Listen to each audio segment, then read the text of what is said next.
অদ্ভুত একটা দেশে আমরা বাস করি। অদ্ভুত বলছি এই কারণে যে আমাদের দেশে সরকার পরিবর্তনের সাথে সাথে বিচার ব্যবস্থারও পরিবর্তন হয়। সরকার ব্যবস্থা পরিবর্তন হলে বিচার ব্যবস্থাও পরিবর্তন হয়ে যাবে, বিষয়টা এরকম না। সরকার ব্যবস্থা পরিবর্তন হওয়ার সাথে সাথে শিক্ষা ব্যবস্থা পরিবর্তন হবে, বিষয়টা এরকম। অথচ আমাদের দেশে সরকার পরিবর্তনের সাথে সাথে বিচার ব্যবস্থা এবং শিক্ষা ব্যবস্থার আমূল পরিবর্তন করে। বিষয়টা কিন্তু এমনটা হবার কথা না। যদি আমাদের রাষ্ট্র ব্যবস্থাটা শক্ত ভিত্তির উপর দাঁড়িয়ে থাকতো, তাহলে এই ঘটনাটা ঘটত না। রাষ্ট্র ব্যবস্থা পরিচালনার জন্য দুটো ব্যবস্থা নিশ্চিত আছে। একটা হলো গায়ের জোরে, আর একটা হলো সাধারণ পদ্ধতিতে, নর্মাল পদ্ধতিতে বা স্বাভাবিকভাবে রাষ্ট্র পরিচালনা বা রাষ্ট্র নির্মাণ করার ব্যাপার। আমাদের দেশে দুটো ব্যাপারই কিন্তু চলে। জনগণের ভোটেও রাষ্ট্র ব্যবস্থা নির্মাণ করা হচ্ছে, আবার গায়ের জোরেও রাষ্ট্র ব্যবস্থা নির্মাণ করা হচ্ছে। জনগণের ভোটে কেমন করে রাষ্ট্র ব্যবস্থা তৈরি হচ্ছে? গণপরিষদ তৈরির মাধ্যমে যে রাষ্ট্র ব্যবস্থাটা হচ্ছে সেটা হচ্ছে জনগণের ভোট, জনগণের মাধ্যমে জনগণের তৈরি করা রাষ্ট্র ব্যবস্থা। আর এর বাহিরে যে রাষ্ট্র ব্যবস্থাটা তৈরি হচ্ছে বা জনগণের তৈরি করা রাষ্ট্র ব্যবস্থা পরিবর্তন বা রদবদল হচ্ছে, সেটা হচ্ছে গায়ের জোর। যেমন স্বৈরাচারী শাসকরা এসে রাষ্ট্র ব্যবস্থা পরিবর্তন করছে, সেটা গায়ের জোরের পরিবর্তন।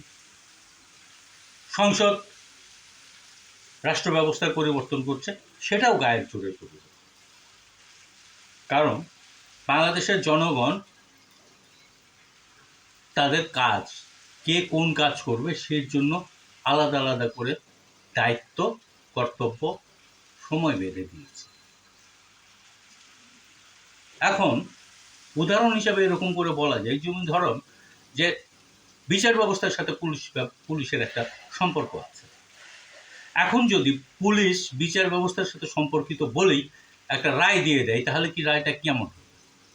ঠিক তেমনি জনগণ দায়িত্ব দিয়েছে গণপরিষদ সংবিধান রচনা করবে, সংবিধান সংস্কার করবে।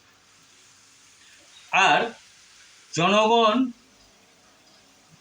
এটাও নির্দিষ্ট করে দিয়েছে যে সংসদ সেই সংবিধান অনুযায়ী রাষ্ট্র পরিচালনা করবে। এখন সংসদ যদি সংবিধান পরিবর্তন করে, সংস্কার করে, তাহলে সেই পুলিশের মতো বিচার করার ব্যবস্থাটা হয়ে যাবে না? ঠিক তেমনি ঘটনাটা বাংলাদেশের আকসার ঘটে এবং ঘটছে।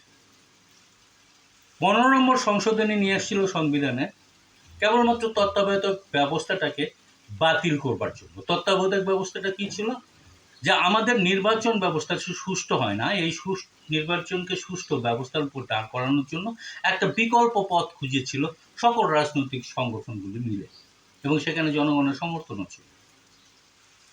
তারা তত্ত্বাবধায়ক একটা ব্যবস্থাকে হাজির করল যে কোনো দলীয় সরকারের অধীনে নির্বাচন হবে না, নির্বাচন করবে তত্ত্বাবধায়ক সরকার, এবং তত্ত্বাবধায়ক সরকার কারা হবে তার একটা রূপরেখা তৈরি করলো, এবং সংবিধান সেটাকে গ্রহণ করলো বা অ্যাডাপ্ট করলো। এই সংবিধান মেনেই ডাইনির রেজিম বলে পরিচিত শেখ হাসিনার রেজিম ভোটে জিতে ভোটে আসার পর ক্ষমতাকে আঁকড়ে ধরবার জন্য, ক্ষমতা পাকাপোক্ত করবার জন্য বিচার ব্যবস্থার মাধ্যমে বিতর্কিত রায়ে এই তত্ত্বাবধায়ক সরকার ব্যবস্থাটাকে বাতিল করে। সেই বাতিল করা সরকার ব্যবস্থা আবার এখনকার যে আদালত সেটা বহাল করছে। দেখুন, আমরা কথা বলার সময় এখনকার আর তখনকার আদালত, কিন্তু একটা রাষ্ট্রের আদালত কিন্তু একটাই হওয়ার কথা। এখনকার এবং তখনকার আদালত বলে কোনো আদালত নয়, নাই। আদালত মানে আদালত। আদালত একটা, সে রাষ্ট্রের একটা কার্যকরী উইং বা টানা বা শাখা হিসাবে কাজ করবে, যেমন কাজ করবে সরকার।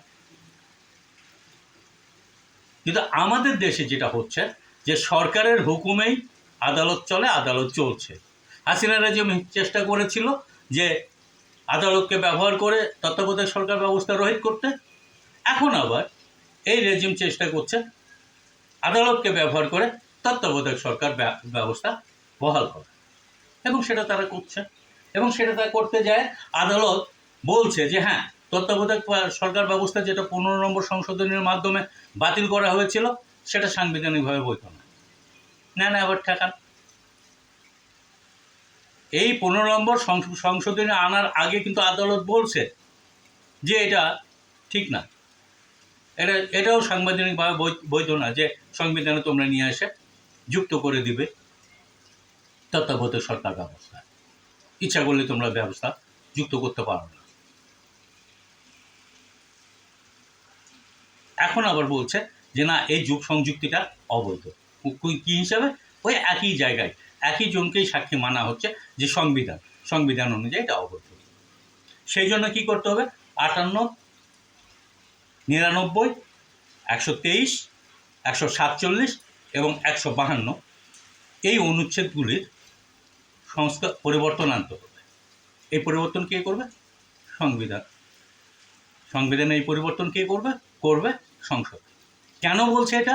বলছে এই কারণে যে সরকারের হুকুমে তাকে চলতে হয়, সুতরাং সরকার মানে তো সংসদ, তাহলে সংসদে বসে তোমরা এটা ঠিক করে নাও। আর 2/3 সংখ্যাগরিষ্ঠরা বলতো, কথা তো সংবিধান বলছে। কিন্তু বিষয়টা হচ্ছে এই যে সংসদ সংবিধান লিখতেও পারে না, পরিবর্তনও করতে পারে না। হ্যাঁ, বানান সংশোধন করতে পারে, বাক্য সংশোধন করতে পারে, কিন্তু বিশাল কোনো পরিবর্তন আনতে পারে না। আর এখানে কিন্তু এই যে সংশোধনীগুলো বাংলাদেশে যেটা হয় সেটা কিন্তু সংবিধানের টোটাল ক্যারেক্টারই বদল হয়ে যায়। সেটা করতে পারে না সংসদ, সেটা করতে পারে কেবলমাত্র গণপরিষদ।